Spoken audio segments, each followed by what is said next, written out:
Bismillahirrahmanirrahim. Assalamualaikum warahmatullahi wabarakatuh. Perkenalkan, nama saya Bagal Kalmal Bantani. NIM saya 20 11 30 17 8. Saya dari jurusan Hukum Ekonomi Syariah kelas E semester 3. Baik, langsung saja saya akan menjawab pertanyaan UAS dari mata kuliah Hukum Pidana. Baik, jawaban nomor 1. Hukum pidana material. Hukum pidana adalah yang memuat mengenai aturan yang menetapkan dan merumuskan mengenai perbuatan yang dapat dipidanakan. Seperti KUHP memuat mengenai aturan syarat untuk dapat menjatuhkan pidana. Hukum pidana formil adalah hukum pidana yang mengatur mengenai kewenangan negara melalui aparat penegak hukum untuk melaksanakan hak-haknya dalam menjatuhkan pidana jenis hukum. Jenis hukum juga dapat dibedakan menjadi hukum pidana umum dan hukum pidana khusus. Hukum pidana umum atau dikenal sebagai algemen merupakan hukum yang memuat tentang aturan-aturan hukum pidana yang berlaku pada setiap orang. Hukum pidana umum adalah hukum pidana yang dengan sengaja telah dibentuk untuk diberlakukan bagi setiap orang pada umumnya. Sedangkan hukum pidana khusus adalah hukum pidana yang dengan sengaja telah dibentuk untuk diberlakukan bagi orang-orang tertentu saja.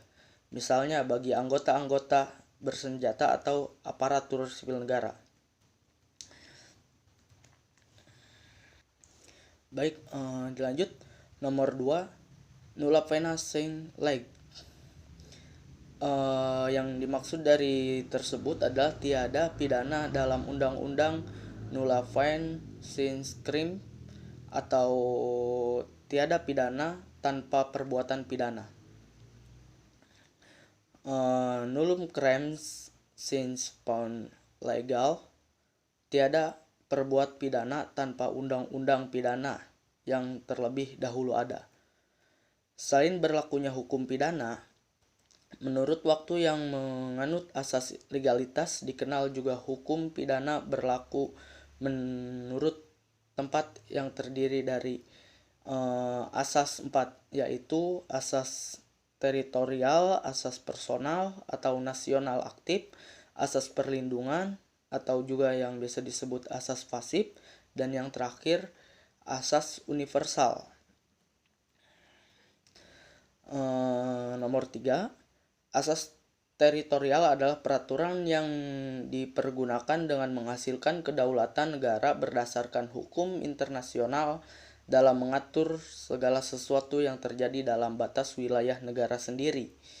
Atas hal itu pula, setiap negara memiliki wewenang khusus yang tidak boleh sama sekali untuk dicampuri oleh negara lain. Asas personalitas.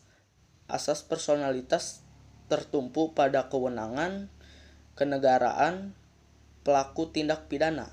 Artinya di sini hukum pidana suatu negara mengikuti kewenangan warga negaranya. Begitu pula asas perlindungan. Asas perjuangan menentukan bahwa hukum dan suatu negara berlaku bagi perbuatan-perbuatan yang dilakukan di luar negeri jika perbuatan tersebut melanggar kepentingan negara yang bersangkutan. Asas universal diberlakukan demi menjaga kepentingan dunia internasional. Seperti itu. Baik, soal selanjutnya. Sebutkan unsur-unsur percobaan dan berikan contoh dan dasar hukumnya. Unsur percobaan yang diatur dalam pasal 53 KUHP terdapat unsur-unsur syarat yang harus dipenuhi agar seseorang yang melakukan percobaan dapat dihukum kapan saja. Seseorang disebut melakukan percobaan kejahatan, yaitu contohnya A. Ada niat hendak dari pelaku. B. ada pemulaan pelaksanaan dari pelaku tersebut untuk melakukan kejahatan seperti itu. Dalam hukum pidana ada namanya alasan penghapusan hukum pidana, yaitu alasan pembenaran dan pemaaf. Alasan pembenaran dan pemaaf pertanyaannya. Pemaaf pertanyaan tersebut dan dijelaskan pertanyaan tersebut untuk memberikan contoh pada dasar hukumnya gitu. Selanjutnya, sebutkan dan jelaskan perbedaan antar pemaaf dan pembenar. Alasan pembenar dilihat dari sisi perbuatan objektifnya. Contohnya, tindakan pencabutan nyawa atau pembunuhan yang dilakukan eksekutor penembak mati terhadap terpidana mati, seperti yang telah ditulis dalam pasal 50 KUHP. Lalu kemudian alasan pemaaf dilihat dari sisi orang atau pelaku subjektif.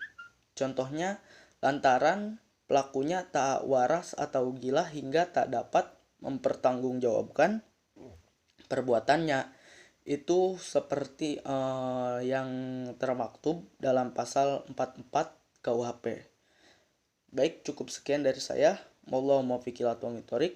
Wassalamualaikum warahmatullahi wabarakatuh.